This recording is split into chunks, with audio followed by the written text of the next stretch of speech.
সমসাময়িক পরিস্থিতি ও আসন্ন জাতীয় নির্বাচনে রাজনৈতিক দলগুলোর সঙ্গে আলোচনার প্রথম ভাগে আজ জামায়াত ইসলামীর সঙ্গে বৈঠক করেছেন প্রধান উপদেষ্টা ডক্টর মোহাম্মদ ইউনূস। ঠিক এই মুহূর্তে জামায়াত প্রতিনিধি দল ব্রিফিং করছেন গণমাধ্যমের কাছে।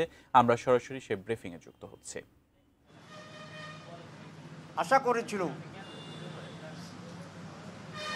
এই পরিবর্তনে একটি গুণগত পরিবর্তন আসবে রাজনীতিতে, অর্থনীতিতে, আমাদের রাজনৈতিক কালচারে, নির্বাচনের সর্বত্র আমরা একটা নতুন বাংলাদেশের যাত্রা শুরু করে একটি সমৃদ্ধ বাংলাদেশে আমরা পৌঁছতে পারব।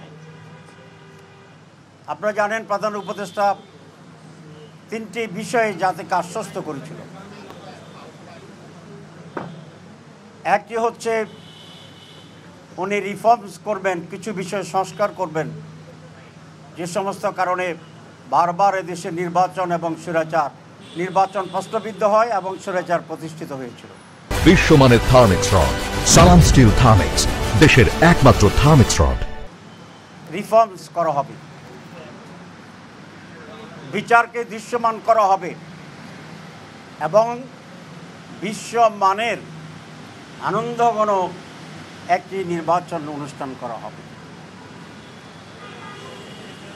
কিন্তু আজকে যে পরিস্থিতি দাঁড়িয়েছে, এই সমস্ত অর্জন প্রশ্নবিদ্ধ আছে বলে আমরা ওনাকে জানিয়েছি। প্রথম যে রিফর্মস সংস্কার, আপনারা অনেকেই আমাদের সাথে ছিলেন। আমরা প্রায় এক মাসের অধিক সময় ধরে 31টি দল, নির্বাচন রিফর্মস কমিশন সব মিলিয়ে আমরা একটি জায়গায় আসার জন্য চেষ্টা করেছি এবং সেখানে অনেক ডেভেলপমেন্টও আছে। সেটা হচ্ছে আমরা অনেকগুলি বিষয়ে ঐকমত্য পোষণ করেছি সব দল, এবং মেজর ইস্যু ছিল 19টি। দু একটি দল কোনো মেজর ইস্যুতে নোট অফ ডিসেন্ট দিয়েছেন, কিন্তু সবসময় মোর দেন 2/3 দল একেবারে নিঃশর্ত ঐকমত্য পোষণ করেছে। নোট অফ ডিসেন্ট যে কোনো দল দিতে পারে, যে কোনো বিষয়ে, যে কোনো ব্যক্তিও দিতে পারে, এটা তার রাইটস আছে, কিন্তু এই নোট অফ ডিসেন্টের মাধ্যমে সিদ্ধান্তের কোনো হেরফের হয় না, ব্যত্যয় হয় না। সহজে বোঝার জন্য আমি যেটা বলতে চাই যে হাইকোর্টে 3 বিচারপতির বেঞ্চ হয়, আপনারা জানেন। অনেক সময় 2 বিচারপতি যদি একমত হয় সেটা রায় হিসেবে বিবেচিত হয়, আর যিনি ভিন্নমত পোষণ করেন উনি নোট অফ ডিসেন্ট দিতে পারেন ফর রেকর্ড অনলি। এই জন্য যে 19টা বিষয়ে with some note of dissent আমরা একমত হয়েছি, এগুলাকে আমরা মনে করি যে ঐকমত্য পোষণের ক্ষেত্রে একটি উল্লেখযোগ্য অগ্রগতি। কিন্তু আনফর্চুনেটলি অল্প সংখ্যক দল আমাদের ঐকমত্য পোষণের যে 19টি সেই বিষয়ে বাস্তবায়নে কিছুটা বাধা তৈরি করছে। তারা বলছেন আগামী নির্বাচিত সরকার আসলেই এগুলো বাস্তবায়ন করবে।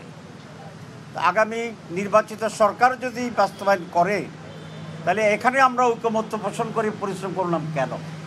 তাহলে তো এই রিফর্মসটা পরে সরকারি উদ্যোগ নিতে পারত, করতে পারত। আমরা জুলাই বিপ্লবের যে চেতনা, সেই চেতনায় ঐক্যবদ্ধ হয়ে এখন এই রিফর্মসগুলো অর্জন করার জন্য, বাস্তবায়নের জন্য আমরা চেষ্টা করেছি, করে যাচ্ছি, এবং এই আগেই বাস্তবায়ন হবে, এটাই স্বাভাবিক দাবি। আমি প্রায় বলি ইমানের 3 অংশ।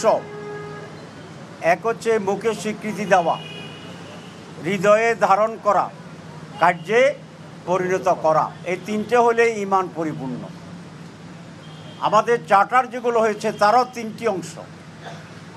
একটি অংশ ঐকমত্যে পৌঁছা, 2 নম্বর হচ্ছে এটার আইনি ভিত্তি দেওয়া, আর 3 নম্বর হচ্ছে এইটাকে বাস্তবায়ন করা, এর আলোকে কার্যক্রম পরিচালনা করা।